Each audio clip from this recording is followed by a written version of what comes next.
The first note I put on the board here is kind of important. And this is as much about this class as it is about my philosophy about teaching writing, so I want you guys to understand that. For some of you it'll matter. For some of you it won't matter right now, but it might down the road. What we're learning how to do in here, and I need y'all to focus. Okay, so if you're talking to each other, you're not paying attention. Okay? What you're doing in here is learning how to write the kind of essay that you have to be able to write in this class to be effective, AP US. But if you decide to take AP Euro in the future, or you decide to take AP World, which believe it or not, you may actually decide to do at the end of this. Right? I know you can't imagine it right now. But you may actually decide to do that. That's how I have an AP Euro class, because people actually decide usually to take something else. It is the same exact writing skill. Right? So if you go from A-Push to AP World or AP Euro, you don't have to learn this process again. The rubric is exactly the same for all the writing. LEQ, DBQ, the SAQs, they're all the same format. They did that over the last couple of years. It's amazing. It's awesome. Used to be you had to change rubrics. Like you learned one in US, then you went to Euro and it was different. That was insane, okay? So that's good. The other thing I will tell you is that what you're learning how to do, so if we take A-Push off of it, don't call it a DBQ or an LEQ. It is still how you need to write when you go to college, okay? I've taught how long? Longer than y'all been? A lot, y'all know that rule, right? And this method for teaching, like the formula for writing, I started using 20 years ago. Okay? So it's not something new for AP. It just works for AP. Guess why? Because it's just good writing. Right? Good writing is good writing. And what I figured out how to do with A-Push was make the good writing fit the rubric they want you to have. Not the other way around. Right? So we're not trying to write for the rubric. We're writing and the rubric works with it. That's kind of dramatic. But the reason I say in life is not just to be dramatic.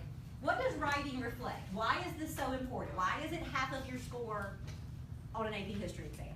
Like, why is writing such an important skill for you to have, for everybody to have? Do it? Shows how smart you are. It could.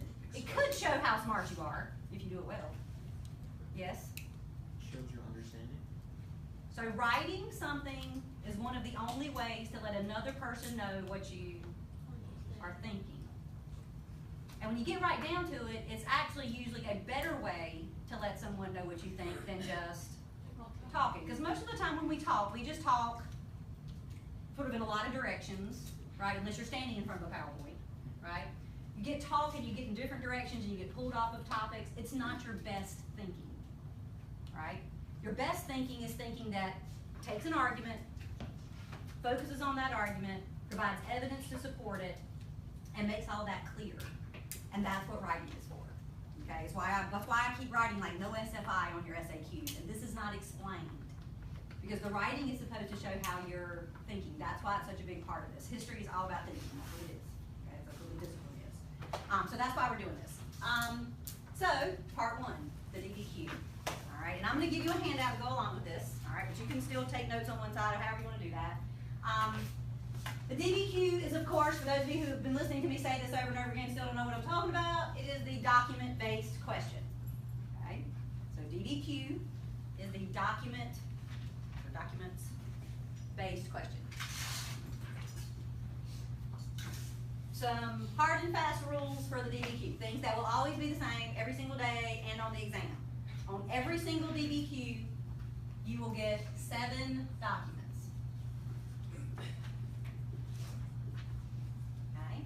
Every DBQ, A-Push, AP Euro, AP World.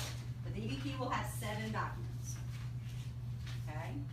Those documents will be primary sources. And mainly, the vast majority will be primary sources. And depending on the prompt, you will get the occasional secondary source.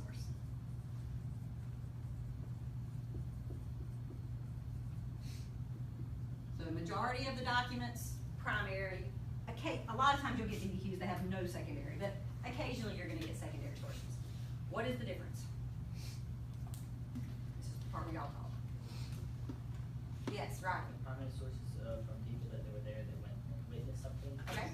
And the secondary source was if someone heard about it or interviewed someone who was there. possibly interviewed somebody, heard about it. Our secondary sources are almost exclusively going to be what? Not the news. Ours are almost exclusively going to be what historians say about what happened. Y'all remember we read Zen, right? What point does Zen make about all historians? All historians have a point of view. All historians have a purpose. So even with secondary sources, we've got to be able to analyze that. So most of the secondary sources that show up here and that we work on in class are going to be historians' arguments about something. That's why you're not going to have as many of them. So historians do two things. Most of the time, historians work with primary sources. That's why you have to do that in A push that you don't have to do in the regular history classes so much, right? And I teach both. So in a regular history class, we'll throw in a document every once in a while, talk about it. This class is based on it, because that's what historians do. When you get to the college level, that's what you're supposed to be doing, right? But it also wants you to understand that historians use other historians as sources, and that changes over time, okay? So give me an example of how you think. No right answers here, just how you think. How do you think historians differ over time explaining things? Can you think of an example of a topic or an issue or an event in American history where historians would describe it differently based on whether they were writing in 1900 or 2000? Or whether they were writing in 1890 or 1990? Carson? Race relations, right? A historian who's writing in 1910 is going to have a very different point of view about race relations probably than a historian writing in 2010. What else would affect how that historian wrote about race relations between those two periods? Whether the historian was male or female might influence it, especially those two time periods, black or white. So historians get influenced by all the same things that people get influenced by, because historians are, okay? So they want you to be able to do that as well. So here's what I want you guys to think about. When you're doing a DBQ that you're going to do this weekend, the main purpose of that DBQ is to assess your ability to use what? Who remembers? What kind of skills are they? Analyzing primary sources, analyzing secondary sources. We call those what kind of practices? Not historical things. They are historical things. These are the ones that we call the disciplinary practices. And what discipline are we in? What is the discipline? History. History, right? So disciplinary practice. So the DBQ is supposed to assess what? How well you can be a historian. That's essentially what it is. It is about content. There's some content knowledge required. I'm going to show you that on the rubric. But it's mostly about how can you use sources, because that's what historians do. Okay? And for that reason, a lot of people argue the DBQ is actually the easier of the two essays. It looks way more complicated. But the reality is, in a DBQ prompt, you are given all the things you need to write with, except you have to figure out one thing you know on your own about a topic. Okay? Everything else is right there for you. You just have to know how to read it and analyze it. Okay? So this is mainly about the discipline of being a historian. So when you're approaching this, and that's important, guys, y'all gotta think about why you're doing things. Like one of the things I've been talking about all semester so far, and I'll keep talking about, is stop going through your academic classes like little kid robots who've been trying to memorize stuff and hand teachers what they want. And instead think about, why am I doing this? Like that chart on the colonies. Why is she making me do this? Because I'm going to have to write something where I have to pull out evidence about colonies. So I'm not filling in words for Ms. Griffin. I'm putting content that I think I can use later in an essay or a short answer question. Right? You got to change your thinking about why you're doing things. So you are writing this essay to show you know how to do the craft that historians do. And what is it historians do once they've analyzed sources? This is the other reason I like being a historian. What do historians do for a living? They argue. I know y'all can't imagine that about me, right? But I would enjoy arguing about things. And you only enjoy, I decided, the other thing about life, people only enjoy doing really, most of the time, what they're good at. You notice that? Like, you're not good at something, you don't enjoy doing it. That's why y'all don't like writing. Really, that sort of sounds mean, but you're not going to enjoy doing something until you feel accomplished at it. Right? Does that make sense? If you're bad at something, it is not fun. The better you get at writing, the more you like writing. Some people will never like writing. But if you get better at it, it won't be so torturous. So historians argue. Arguing is only fun if you are good at it. And the only way to be good at it is to know how to analyze and use evidence. Because if you don't know how to do that, whoever you're arguing against is going to win every time. If they know how and you don't, all right? So that's what the historian is doing. They're trying to make arguments, and they're trying to defend them, and they're trying to convince people of a point. That is the job you're doing. So when you're writing this essay this weekend, I should be counting on the board how many times I say this, that's what you're trying to do for me. Whatever argument it is you're making, you're committed to it. Could there be another argument? Yeah. Could you be wrong? Sure you could. Could somebody try to prove you're wrong? Absolutely. That's what makes it an argument. You can't stay safe. Go out there, all right? And what I'm judging is not whether I agree with your argument or not, but whether or not you've used evidence from sources to defend it, all right? How well have you constructed it? That's what we're trying to do. So, obviously, I do not want you to write all this down again. This is that thing I gave you. You already have this at the front of your notebook in one form or another. I think yours may look a little bit different. You have to staple in the disciplinary practices and stuff. So when you're at home and you're like, oh crap, what did you tell me I got to do this weekend? Look at that, right? I'm not going to do all of this, right? But this is essentially what you're being evaluated on every DBQ. Can you analyze historical evidence from a primary source? Can you analyze historical evidence from a secondary source? Understand what a source says? Understand a claim a historian's making?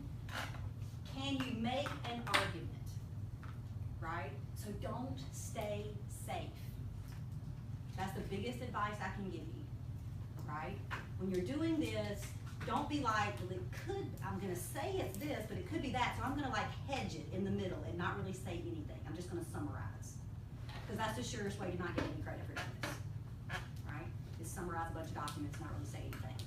So you need to be stepping out there. If you're making an argument, yes, somebody can argue against it, and you're proving your point. Okay? Everybody understand that? Okay, so you got to step out. You got to make an argument. The stronger the argument, the more chance you have of doing well on an essay. All right, let's look at the rubric. I'm going to give you a copy of this. This is the first thing you're going to put in.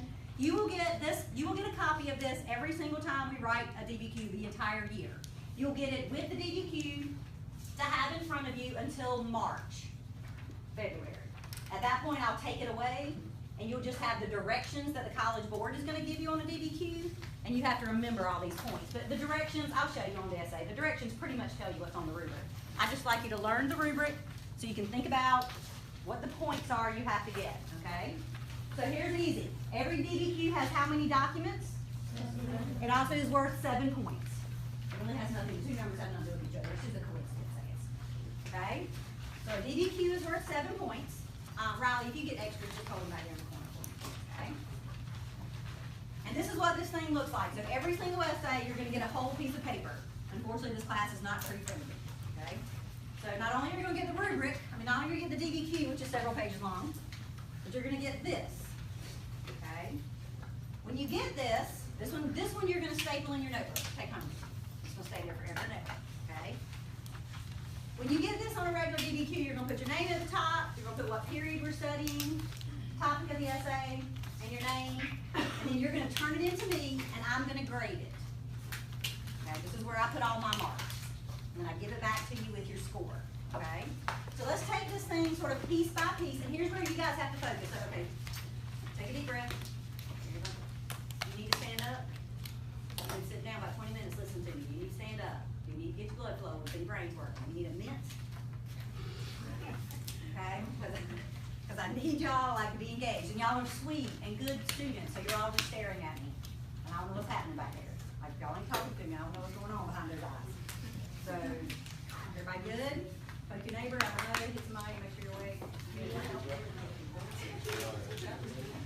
All right.